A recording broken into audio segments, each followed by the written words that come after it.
Samaritan Targum, Exodus 20 verse 17, the second part. If you remember, we're not going to pronounce this text because of the varying possibilities for the pronunciation in the Samaritan community, but we'll do our analysis of the unique content of this verse for the 10th commandment. So here we have a conjunction and that tav in front of what is quite obviously the kum, verbal root. And context is going to help us to see that this is an aphel, imperfect, second person masculine singular.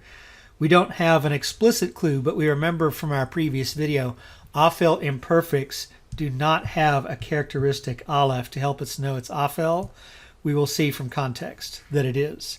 So, and you will set up, cause to arise for you, second person masculine singular, stones.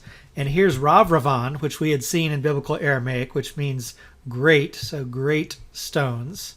Conjunction, and that tav helps us to see that this is a pa'al, imperfect, second person masculine singular, and it's of the sheed, verbal root. And you will plaster them. So here you have the sign of the direct object, third person masculine plural. That would be referring to stones.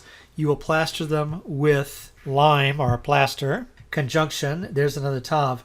And you can see the kaf tav bait verbal root, where this would be a pa'al, imperfect, second person masculine singular. And you will write upon the stones, you see that plural indication with the yod, sign of the direct object, all the words, and this we see from that yod, it's going to be a construct, the words of the law, this. So back to the beginning.